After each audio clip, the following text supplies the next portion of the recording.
Jai Gurudev. Let's begin by chanting Om.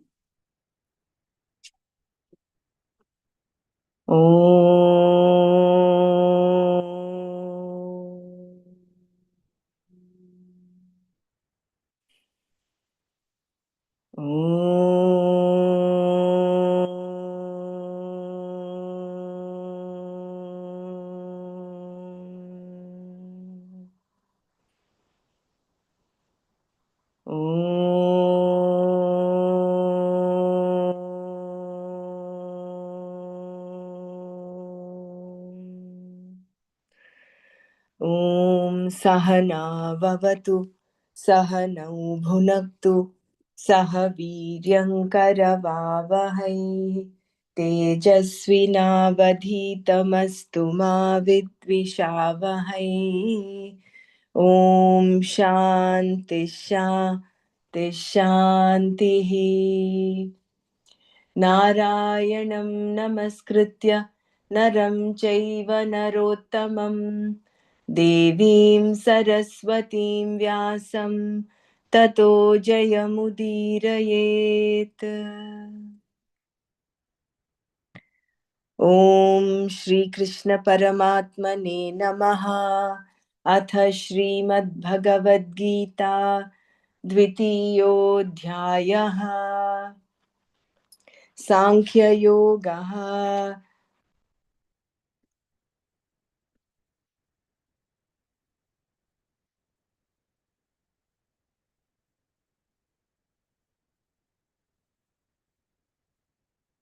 Sanjaya Uvacha Tam Tatha Kripaya Vishtam Ashrupurna Kulekshanam Vishidantamidam Vakyam Uvacha Madhusudanaha. Shri Bhagavan Uvacha Kutastva Kashmalamidam Vishame Samupastitam Anaryajushtamasvargyam Akirtikaram क्लैब्यं मास्मगमः Partha नैतत्त्वय्युपपद्यते क्षुद्रं हृदय दौर्बल्यं त्यक्त्वोत्तिष्ठ परन्तप. अर्जुन उवाच कथं भीष्ममहं संख्ये द्रोणं च मधुसूदनः इषुभिः प्रतियोत्स्यामि पूजार्हावरिसूदना. गुरून् हत्वा हि महानुभावान् श्रेयो भोक्तुं भैक्षमपीह लोके. हत्वार्थकामांस्तु गुरूनिहैव भुञ्जीय भोगान् रुधिरप्रदिग्धान् न चैतद्विद्मः कतरन्नो गरीयः यद्वा जयेम यदि वा नो जयेयुः. यानेव हत्वा न जिजीविषामः तेव स्थिताः प्रमुखे धार्तराष्ट्राः. कार्पण्यदोषोपहतः स्वभावः पृच्छामि त्वां धर्मसम्मूढचेताः. यच्छ्रेयस्यान्निश्चितं ब्रूहि तन्मे शिष्यस्तेऽहं शाधि मां त्वां प्रपन्नम्.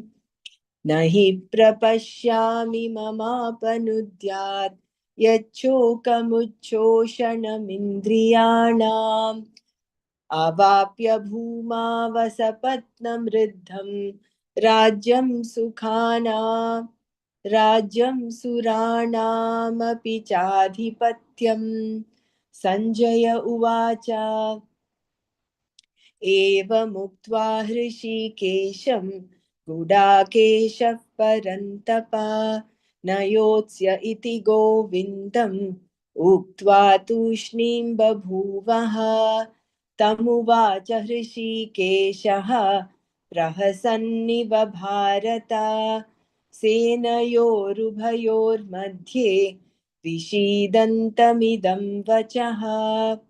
श्रीभगवानुवाच अशोच्यानन्वशोचस्त्वं प्रज्ञावादांश्च भाषसे गतासु न गतासूंश्च नानुशोचन्ति पण्डिताः न त्वेवाहं जातु नासं न त्वं नेमे जनाधिपाः न चैव न भविष्यामः सर्वे वयमतः परम्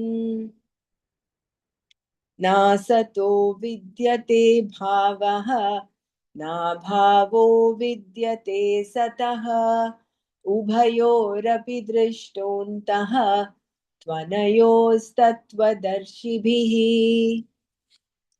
अविनाशि तु तद्विद्धि येन सर्वमिदं ततं विनाशमव्ययस्यास्य न कश्चित् कर्तुमर्हसि अन्तवन्त इमे देहा नित्यस्योक्ता शरीरिणः अनाशिनो प्रमेयस्य तस्माद्युध्यस्व Bharat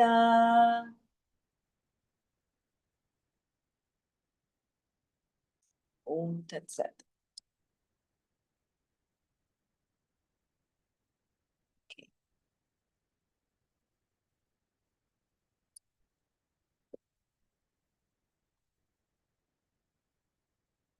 So we have an option of starting from the beginning of chapter 2 rather than from where we left. It's been quite a while that we left. So I would think it's okay to start from the beginning. Of course, the beginning here is from where Krishna starts.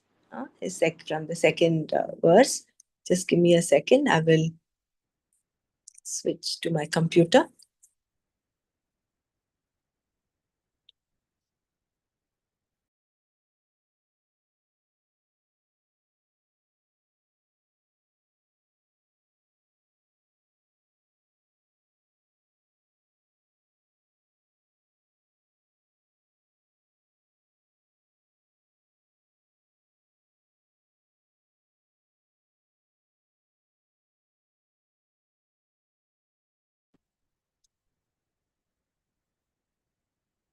So this is the beginning of the PDF that we have.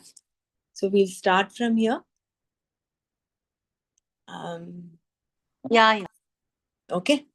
Everyone wants to boost the ahankara. I mean, this is actually a little incomplete. I know we had a more complete version before, but I'm not able to retrieve that right now. But we'll go from here. No one wants to give it up. So this is in response to this is the first shloka of chapter 2, which is Sanjaya Uvacha. Tam tatha kripayavishtam ashruपूर्णाकुलेक्षणं विषीदन्तमिदं vakyam uvacha madhusudanaha. Sanjaya said, Sri Krishna then addressed the following words to Arjuna, who was, as mentioned before, overwhelmed with pity, whose eyes were filled with tears and agitated, and who was full of sorrow. So everyone wants to boost the ahankara. No one wants to give it up. We have already seen that Madhusudana refers to Krishna as the destroyer of demons.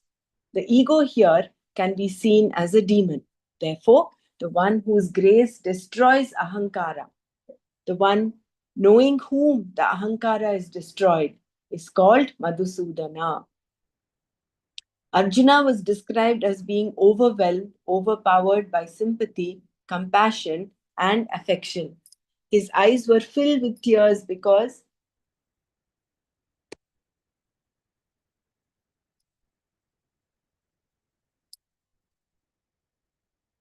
he had placed himself in such a situation. There was more here than mere compassion. There was conflict too, because of his sense of duty. Arjuna was confused about having to destroy people who were his gurus and relatives. Because he was a man of discipline, Arjuna did not allow the tears to flow. There are three reasons why one's eyes can be filled with tears. Pepper can certainly do it. When you are ecstatic, also, you may shed tears.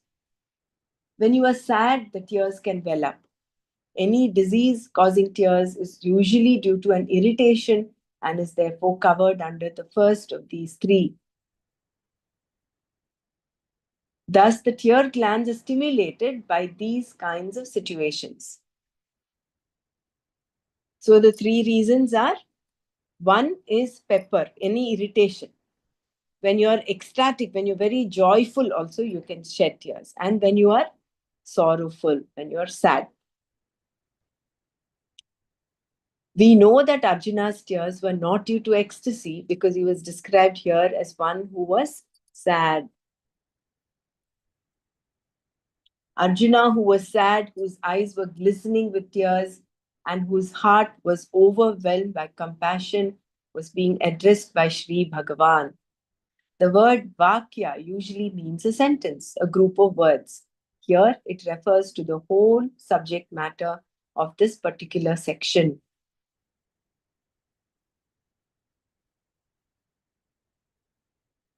What did the Lord say?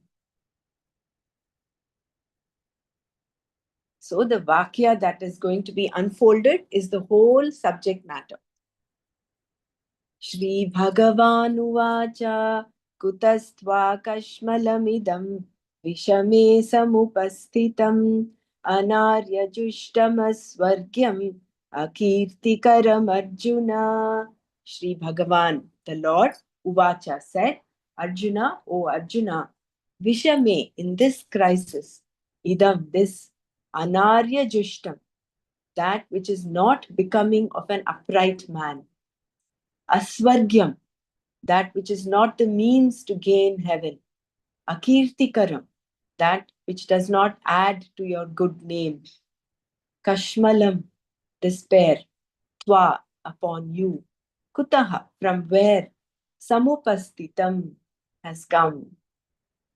So, Shri Bhagavan Uvacha, Arjuna, Vishame idam, Anarya Jushtam, Asvargyam, Akirtikaram, Kashmalam, Tva Kutaha Samupastitam. Shri Bhagavan said, in such crisis, from where has this despair come upon you, O Arjuna? It is not at all becoming of an upright man and does not add to your good name, nor is it which leads one to heaven. Hey Arjuna, where did you pick up this despair, this sorrow? Asked Krishna. Arjuna had been talking in a way that did not sound like him at all. Because it was totally unexpected, Krishna's response did not take the form of helpful advice. He did not let Arjuna know that he understood his position and the difficulties he was facing. Instead, he whipped him with his tongue. Where did this despair come from, Arjuna? It does not befit you at all, he said. To expand Krishna's words, you have missed your calling, Arjuna. You should have been a great actor. How could you have hidden this from me all these years? I never expected that you could get into this kind of a state. We all knew you to be the bravest, the most courageous, and now I hear your talk that betrays only sorrow. Sorrow at the thought of the imminent destruction that this war will bring. It may have been all right if you had mentioned all this before we came to the battlefield. We could have sat down and discussed it, but we cannot do that here. This is both the wrong time and the wrong place. Thus, Krishna admonished Arjuna. This was when that Arjuna should have been spending his time on the strategies of the war, such as deciding with whom he should fight and how to proceed, etc.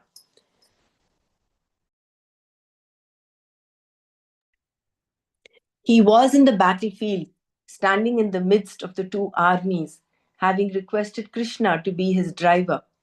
Arjuna had fulfilled his end of the bargain, but now, Krishna had fulfilled his end of the bargain, but now it looked as though he had backed a horse that would not even start. Not only are you sick, Arjuna, Krishna went on, but you have made me also sick. This is a time for brave deeds, not for this kind of lamenting. This is neither the time nor the place for such talk. Krishna, therefore, demanded to know where all these had come from.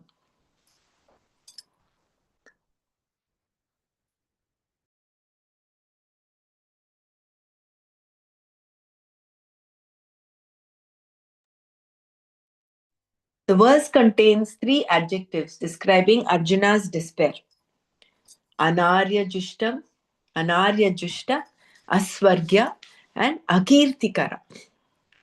Anarya Jushta derives its meaning from Arya, meaning an upright man, one who does the right thing at the appropriate time. Arjuna was reminded by Krishna that he had always been an Arya, a man who did what was to be done. From such a man, despair is not expected. Therefore, this behavior is anarya jushta, not befitting or becoming an Arya. It is not that an Arya does not cry. He will cry when the occasion warrants it, but not in the battlefield where he has to act. Thus, Krishna told Arjuna that his despair, his wailing and lamentations here in the battlefield were totally inappropriate, anarya jushta, not becoming at all.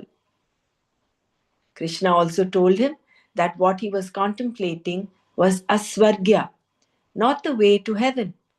Arjuna had said that he had heard that people who destroy the family and thereby the dharma would live in hell, naraka, an abode of pain, for a certain length of time. He therefore thought that by doing his duty of fighting this war, he would go to naraka, and that by not doing it, by retreating, he would go to heaven, swarga. He was therefore prepared to sacrifice everything and go to swarga. Krishna was now telling him that if this were to be his thinking, it would not work.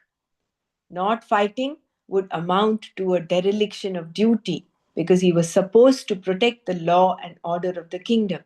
Therefore, when he talked like this, it was aswargya.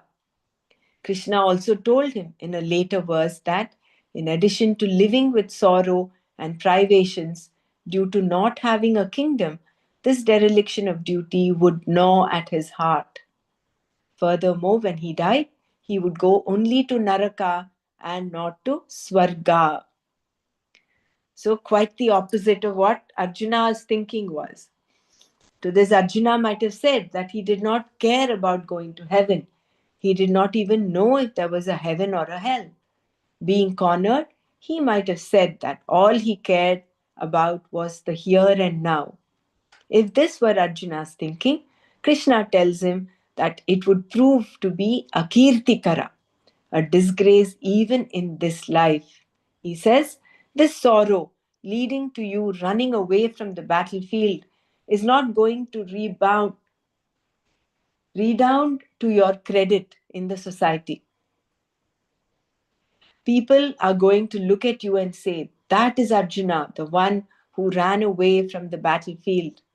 If you go to Rishikesh and sit under a tree, pilgrims will come to see you before going to the Ganges saying, I want to see Arjuna, the fellow who ran away from the battlefield. Everyone will talk lightly of you.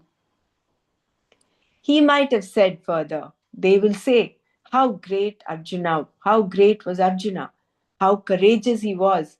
He was the master archer until the battle began. Nobody is going to give you any credit for such an action, Arjuna. Krishna may then have said, not only will they talk lightly of you, they will criticize and belittle all your powers and prowess. Even ordinary people will talk ill of you.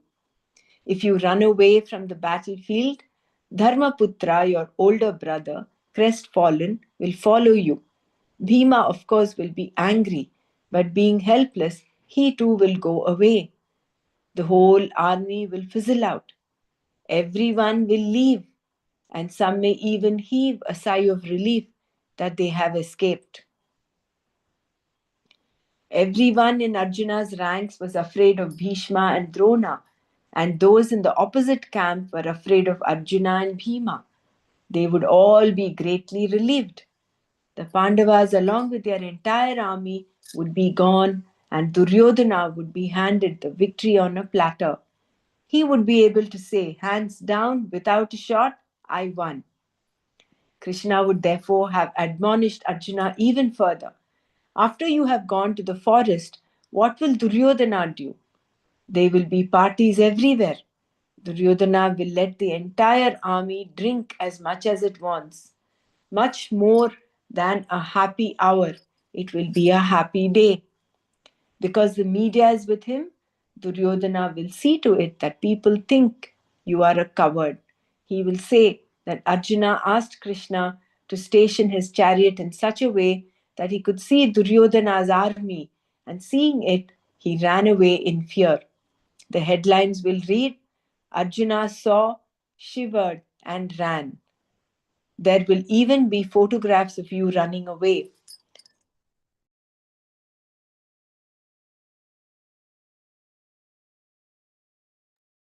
Of course, Krishna may have continued.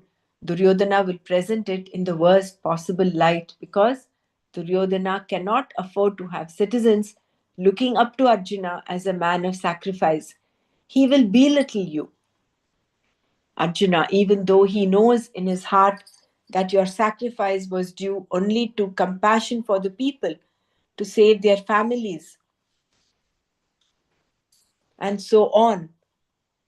He will not allow anyone to know that. He will cover it all up, saying that you ran away out of sheer fear for your precious life. Duryodhana will not be the only one to present it this way. The ordinary soldiers who normally had nightmares about Arjuna, those who had been so afraid of him, those who were recruited only a few days ago, will also talk like this. Over drinks, one will boast to others that Krishna stopped Arjuna's chariot right in front of him. And when Arjuna's eyes fell upon him, all he did was twist his mustache, give him that special look, and Arjuna ran away in terror. Who will not tell such stories? Not only the great warriors, but also yesterday's recruits will talk like this.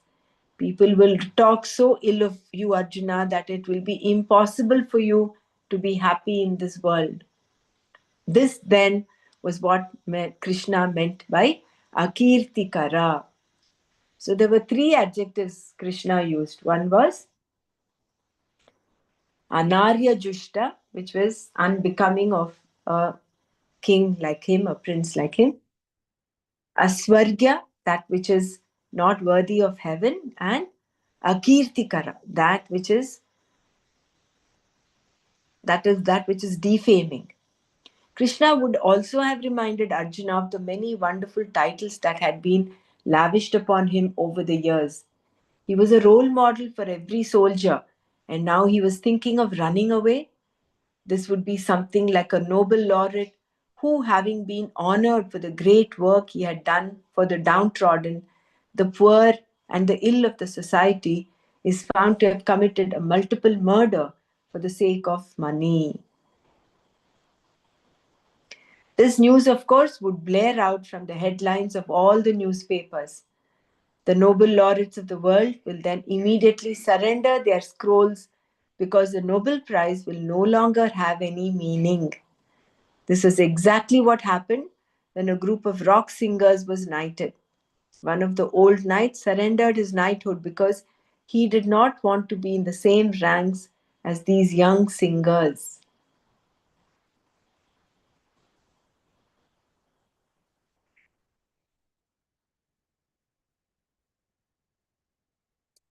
Therefore, Arjuna, your name, fame, credibility, and everything will be destroyed.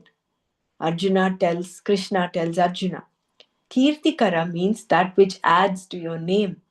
Akirtikara is that which does not add to one's credit at all.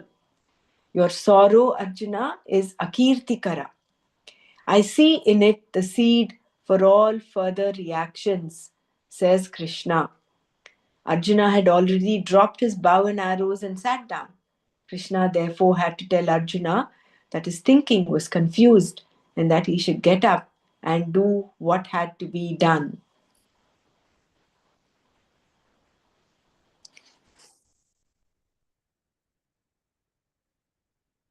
क्लैब्यं मास्मगमः Partha नैतत्त्वय्युपपद्यते क्षुद्रं हृदय दौर्बल्यं त्यक्त्वोत्तिष्ठ परन्तप.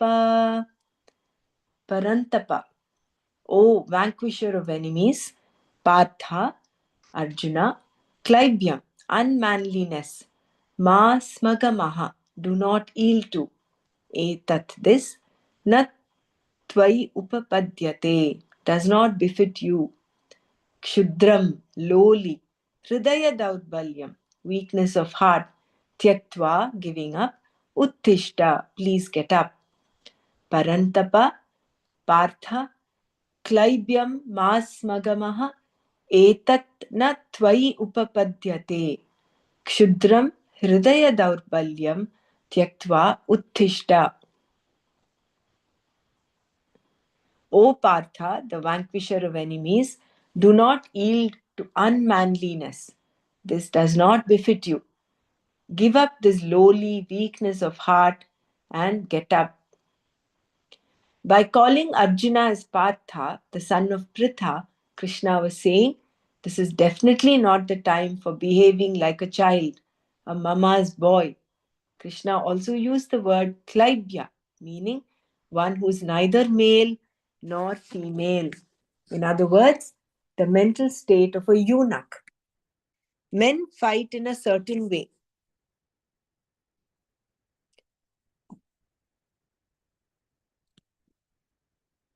And when women have to fight, they too fight in a way that is peculiar to them. Eunuchs, on the other hand, are a problem in any society because they are in between, neither man nor woman.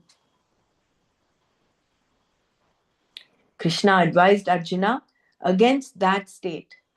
Do not proceed in this way. Do not let this emotion take you over. Klaibyam ma smagamaha. Arjuna was known to be a man of great discipline, perseverance, dexterity, and skill, and therefore this thinking like a kleba did not fit him at all. He was a soldier, and as Krishna said, it was his duty not to talk in this way. More than a soldier, he was a kshatriya who was supposed to protect dharma. By birth, he had had this duty enjoined upon him. In addition, because he was a prince, he had to set an example. Nor was he an ordinary prince. He was the most exalted among princes. There was no one like him in this kingdom or elsewhere. He was the role model. Whatever he did, others would follow. You are a role model, Arjuna, a leader. You are not a sadhu. You are not a dropout, a hobo who can do as he likes. You are a responsible person, and what is more, a leader. You are one of the 5 crown princes, and your older brother is supposed to rule. You are committed to doing what is to be done, and there is no escape. To run away is not fitting for any soldier, and for you, Arjuna, it is definitely not fitting, says Krishna. Therefore, Krishna continued, giving up, being overcome by emotional weakness at this time, Arjuna, is base and lowly. Please get up. Although he addressed him politely, Krishna ordered Arjuna up, in fact. In the first line of this verse, he called him Partha, and then, to remind him who he was, he called him Parantapa, the one who destroys the enemy. Don't run away, he said. Get up and face the battle. Krishna told Arjuna to do what had to be done. For Arjuna, it happened to be a battle. The whole Gita is going to point out that what is to be done must be done. unless one is a sannyasi. Doing what is to be done can be yoga, requiring only a change of attitude on your part. Thus, this part of the Gita is a setup for the whole dharma that is to be unfolded, the seed for what is to come later in terms of karma yoga.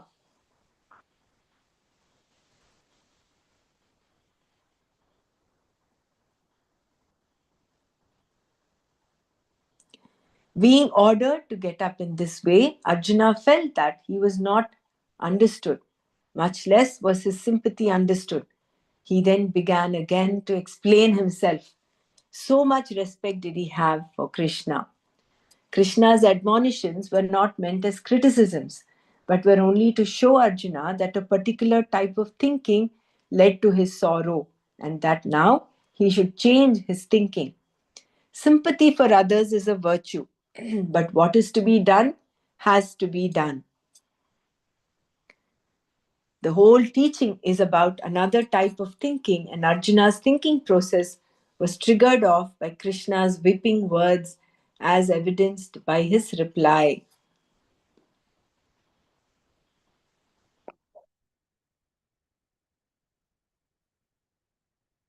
Arjuna uvacha katham bhishmamaham sankhye द्रोणञ्च Madhusudana ईशुभिः प्रतियोत्स्यामि पूजार्हा वरिसूदना. Arjuna Uvacha. Arjuna said, Arisudana, O destroyer of foes, Krishna. Madhusudana, O destroyer of the demon Madhu. Aham, I. Sankhye, in this battle. Puja Arhau, these two who are worthy of worship. Bhishma, Bhishma, Dronam, Drona, Cha, and Ishubhihi, with arrows. Katham, how? Pratiyotsyami, will fight against. Arjuna Uvacha, Arisudana, Madhusudana, Aham Sankhye, Puja Arhau, Bhishmam Dronan cha Ishubhihi, Katham Pratiyotsyami. Arjuna said, O destroyer of foes, O destroyer of the demon Madhu, O Krishna, how will I in this battle fight with arrows against Bhishma and Drona, who are worthy of my worship? In this verse, Arjuna said what amounted to, you cannot understand what I'm saying. You cannot appreciate where I'm coming from. I have been placed in a very unenviable situation. I have to fight, and I'm quite accustomed to that. That I have to fight against people known to me is also not the real problem. I probably could manage to fight against my own people. But how can I fight against these two stalwarts, Bhishma and Drona, for whom I have such great reverence, to whom I owe everything?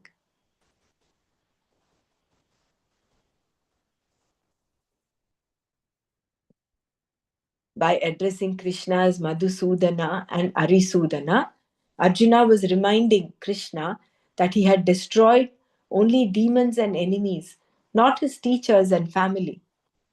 But those whom Arjuna was now supposed to destroy were his gurus, who deserved only worship from him. Instead of weapons, he should have brought flowers and been making garlands to offer them. Drona was the one from whom he had learned the art of archery. He had grown up on Bhishma's lap and learned everything he knew from him. Bhima, Bhishma was Arjuna's role model, his inspiration, idol, and hero. How can I use my arrows against these two men? He asked. Arjuna could also talk the way Krishna was talking.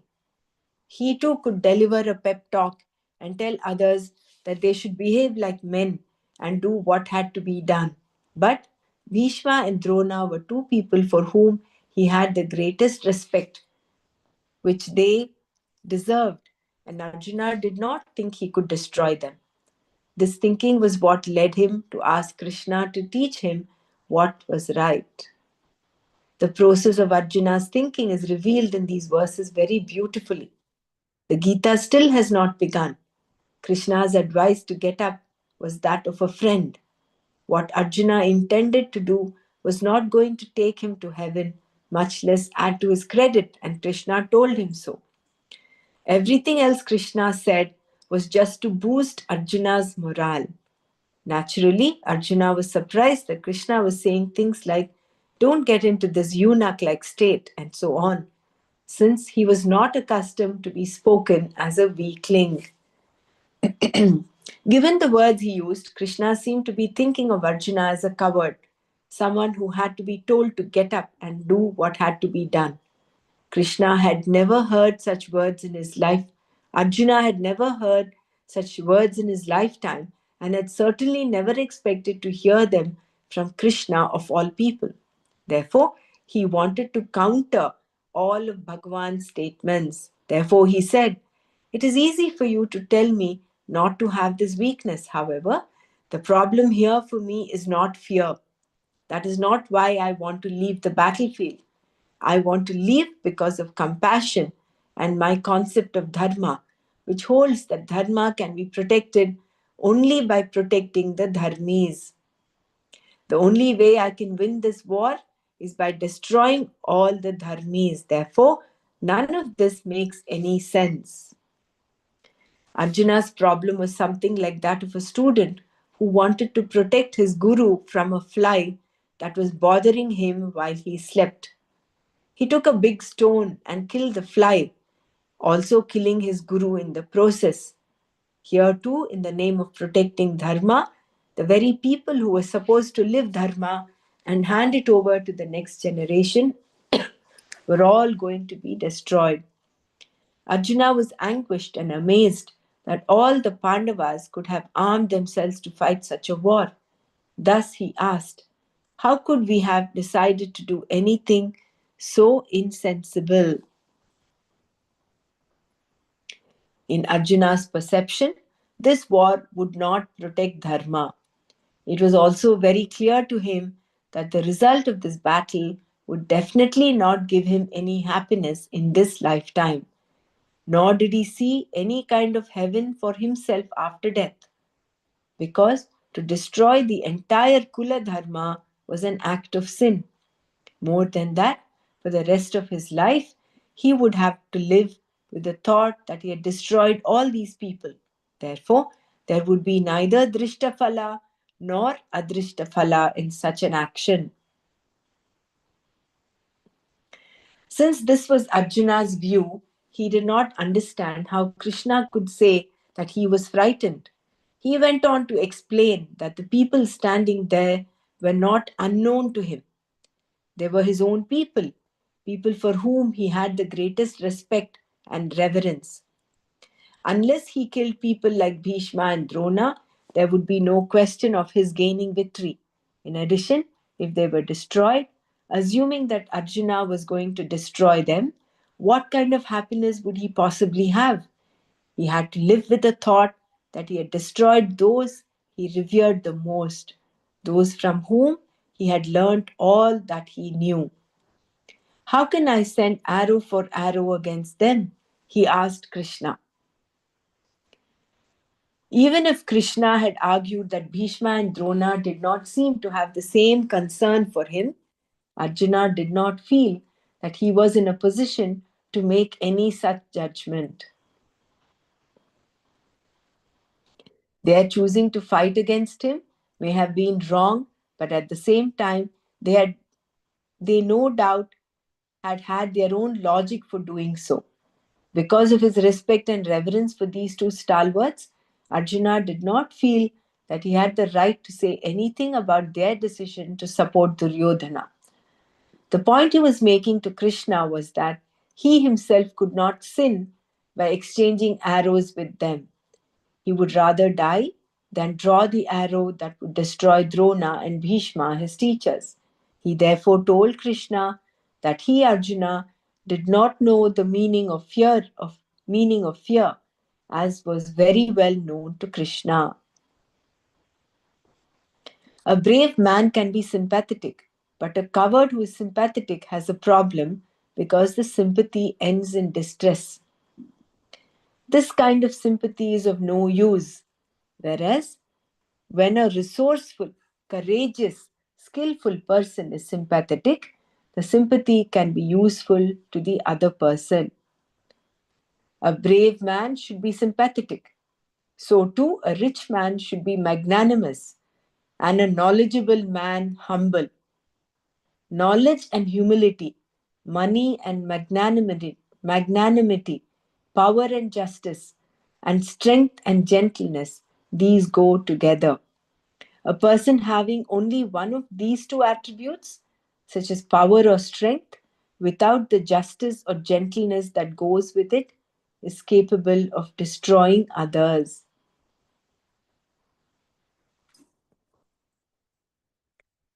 Arjuna was a brave man, a courageous man, and a mature person. A mature person can be sympathetic. A problem arises, however, when there is confusion. Arjuna's confusion was that of a mature person. Vedanta cannot be taught to an immature person. Instead, he or she can be taught something else, something that will resolve a particular problem. A mature person can be taught Vedanta, thereby solving the problem more fundamentally. This is where the Gita comes in, as we will see. Krishna presented his case beautifully. Arjuna presented his case beautifully. Krishna destroyed demons and enemies, but here those who were to be destroyed were Arjuna's teachers and relatives. Drona was a teacher who was not against Arjuna in any way. The only problem was that he was obliged to Duryodhana because of all the help he had received from him. Bhishma was also obliged for the same reason. This did not mean, however, that they were against Arjuna. Perceiving this particular situation properly, Arjuna told Krishna, destroying demons and enemies as you have done is right, but destroying one's teachers is not right. It was fine that Krishna was known as a destroyer of demons, Madhusudana. However, Arjuna definitely did not want to be known as a destroyer of teachers, Guru Sudana. Therefore, in the next verse, he said that it would be better for him to live on alms than to kill his gurus.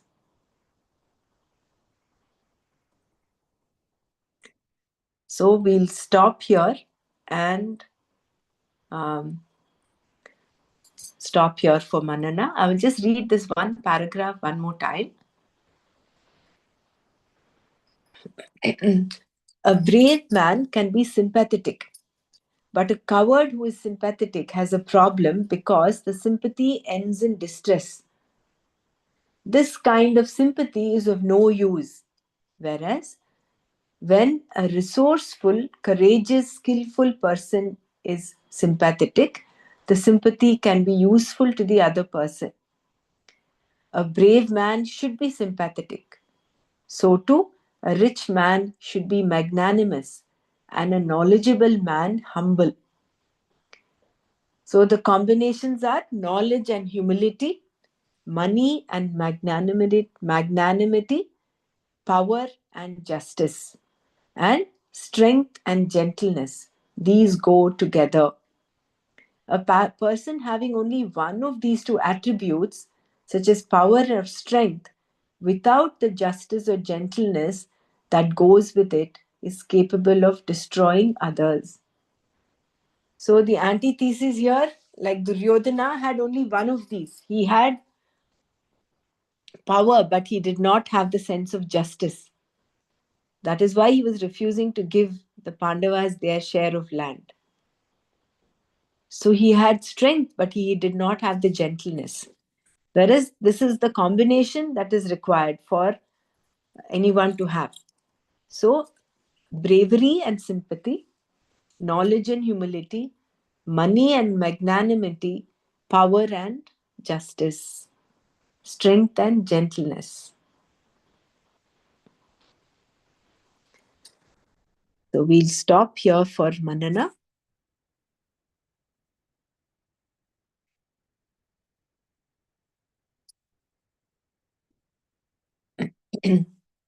So since we had a long gap from where we stopped in chapter 2, that was somewhere around the 16th or 17th shloka, I thought maybe it's a good idea to start from the beginning, get the context again, uh, and then continue from there.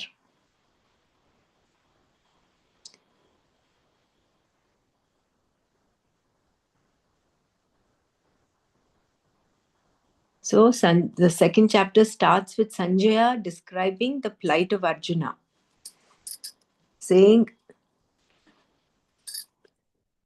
having dropped his bow and arrow, to Arjuna, who had dropped his bow and arrow, tam tatha kripaya vishtam ashrupurna kulekshanam vishidantamidam vakyam uvacha madhusudana. So, to Arjuna, who was overwhelmed with compassion, with pity, and whose eyes were filled with tears. Arjuna, being a brave person, his eyes were only filled with tears. He didn't let them roll down. He was not sitting and sobbing, but he was filled with tears. His eyes were filled with tears. So there are three reasons why tears well up in anyone's eyes. One is because of irritation, like pepper or something else that gets into the eye. Second is out of joy. Third is out of sadness. So here Arjuna's eyes were welled with tears because of sadness that he had to kill his own people. So at the same time, he was compassionate as well as confused in his duty. He thought it was adharmik to kill his own guru and his own kinsman. He thought it will lead him to Naraka. Whereas Krishna in the second verse of chapter 2 tells him those three things. What are those three things? Anarya Jushta, Asvargya, and Akirtikara. Kutasva kashmalamidam vishame samupastitam anarya jushtam asvargyam akirtikaram Arjuna. So he is completely surprised. It is like Krishna is saying, Arjuna, what is this? I don't expect this behavior from you. When you should be strategizing who you should start to begin your fight with, instead you are talking so unbecoming of a king like you. Anarya Jushta. Asvargya. Something that is not going to lead you to heaven. Quite in contrast to what Arjuna's argument was. And Akirtikara. He says people will talk ill of you that you ran away from the battlefield. And Duryodhana, being Duryodhana, he will make the most of this opportunity to ensure that you are only what you get is infamy. He will not talk of the sacrifice that you made, that you ran away, that you stopped fighting because of compassion. He will say that you ran away because you were a coward. And therefore, Krishna tells him, Klaibhyam masmagama partha naitatvayupapadyate kshudram hridaya daurbalyam tyaktvottishta parantapa. So very nicely Swamiji talks of how he's called as Partha. Pritha is the son of Pritha. Partha, right? Pritha is Kunti. So he says, it's very unbecoming of you to be like a child. Don't behave like a child. Because who are you? You are Parantapa. You are the vanquisher of enemies. That is what you are. So this Klaibhyam Masmagama, don't behave like a eunuch.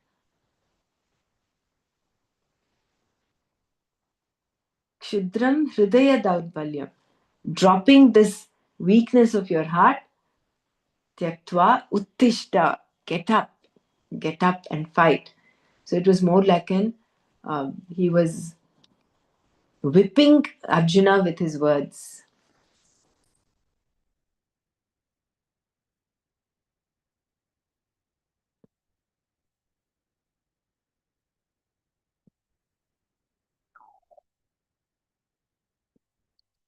Yeah, anyone else wants to share?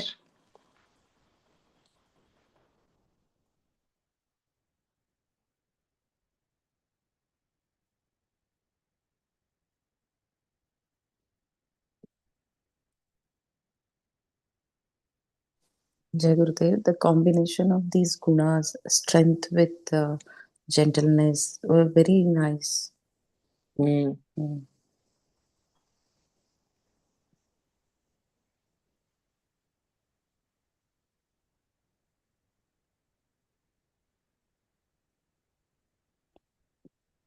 Jai Gurudev, Di, could you please repeat these gunas once again? Yeah. So a brave man uh, should be sympathetic. See, a brave man can be sympathetic, but a coward who is sympathetic has a problem because the sympathy ends in distress. This kind of sympathy is of no use, whereas when a resourceful, courageous, skillful person is sympathetic, the sympathy can be useful to the other person.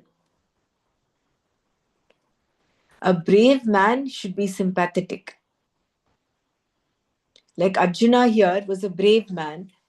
Huh? He was sympathetic. But the problem was that he was confused.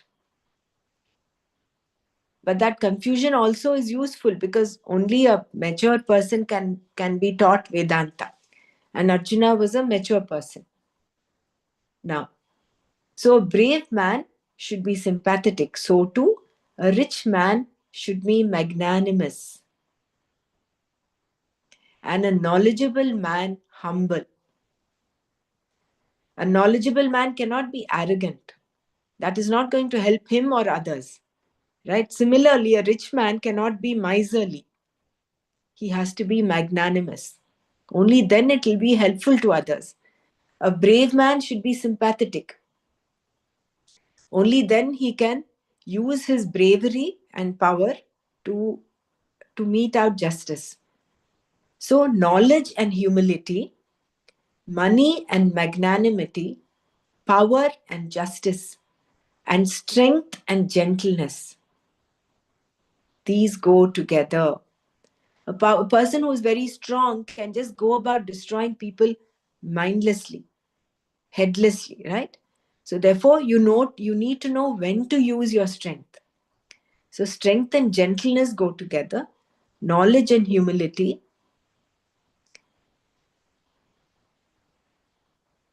power and justice. So a person having only one of these two attributes, such as power or strength, without the justice or gentleness that goes with it, is capable of destroying others. So basically, you need to have a broad spectrum of vision. You should broaden your vision. It's not just having one of them, only one end. If you have only power, that absolute power corrupts absolutely. So you need to have power as well as have the vision of justice. And vice versa is also true. A poor man being magnanimous will not help others, right? Only rich man can be magnanimous and can be of some use to others. A, Correct. a weak person being gentle of may not be of that it's good quality, but then it will not help others.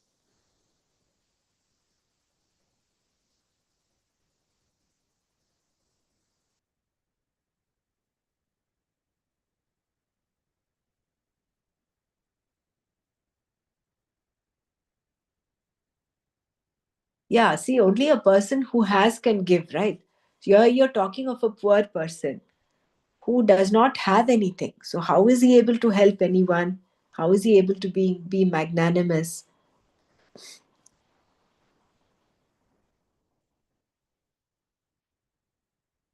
Isn't it?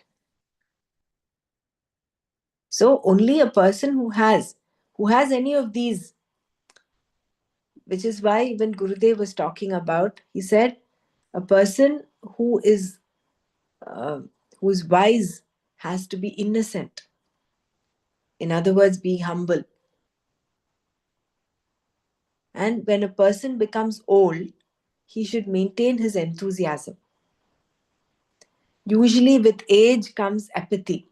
Oh, I don't think I can do this. I can't do this. I can't. So, those I can't keeps happening. So, he says the good combination is wisdom and humility, age and enthusiasm. You should not let that enthusiasm within you die down.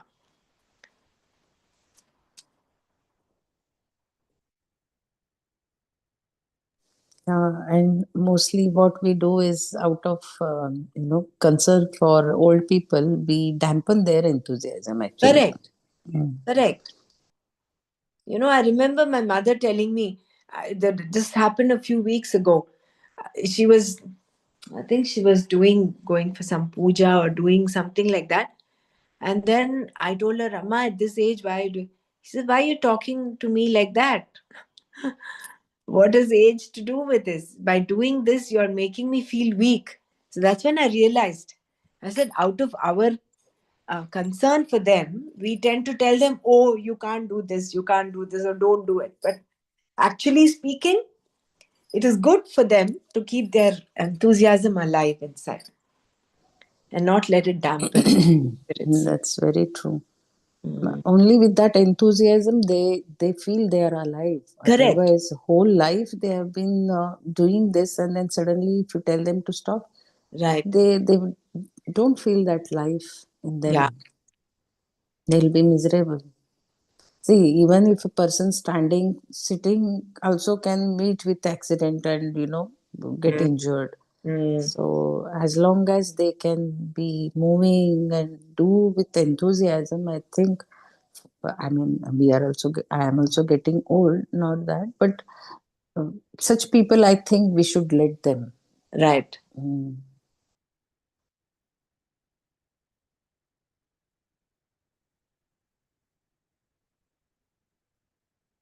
So the next paragraph is Vedanta cannot be taught to a immature person.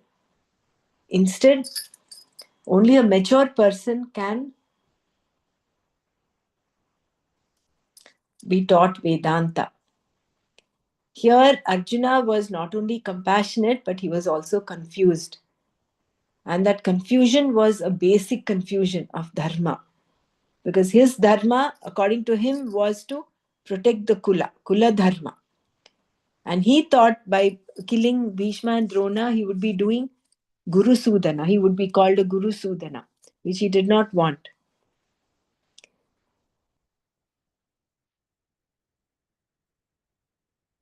So Arjuna was a beautiful combination of bravery, of strength, of compassion. He was sympathetic. He was brave and sympathetic. And he was being just, but then his sense of justice was confused, was masked by his Attachment towards. attachment to his own people. So that is where Krishna had to come and give the Vakya. The Vakya that Sanjaya talked about in the first shloka, is the whole teaching that is going to be unfolded.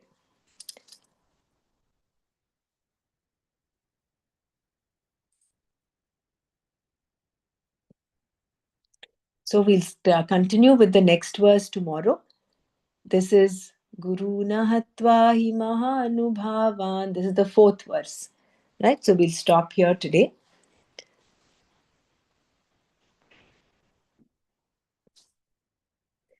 Om Loka Samasta Sukhino Bhavantu.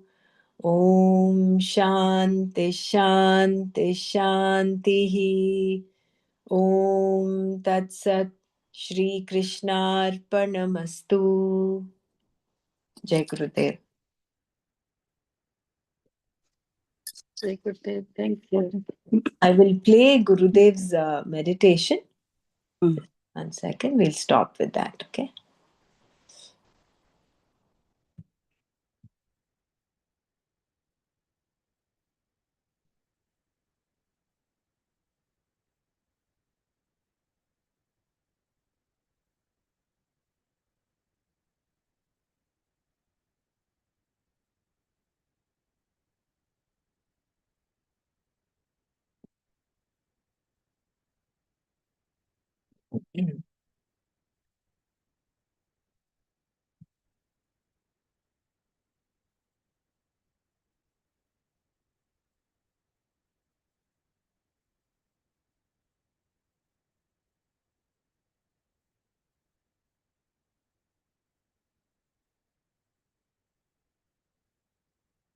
Meditation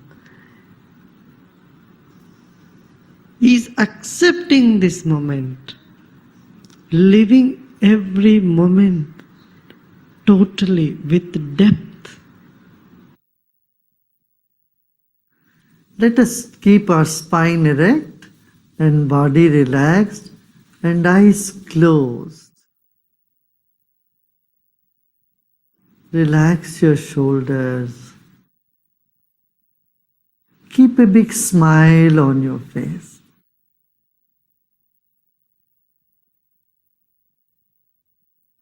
You're sitting like the statue of Buddha, very serene and with a serene smile on your face. Relax your body.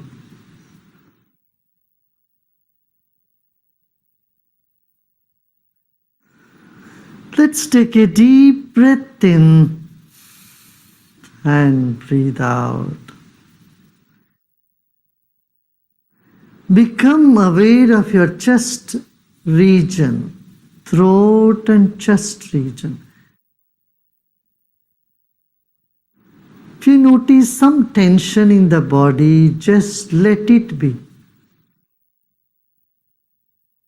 Except those parts of the body where you feel a tension, the other parts are in comfort. Other parts are at peace.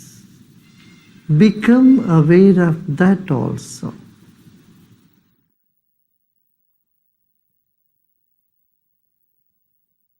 There are many good things about you and inside of you. Acknowledge them. They will never leave you. And the negative aspect you may see in you is never going to stay with you forever. They are all guests for some time. Let them be. Sit with the total acceptance of yourself the way you are at this very moment.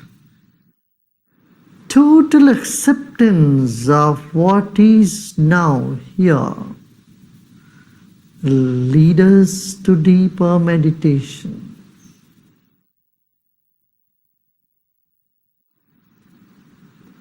Let go of all the efforts.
Om Shanti Shanti Shanti.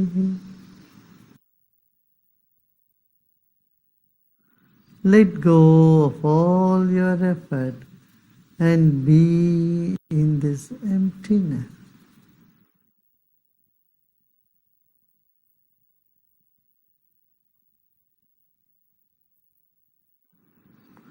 And slowly and gradually become aware of body and surroundings. And you may gently open your eyes.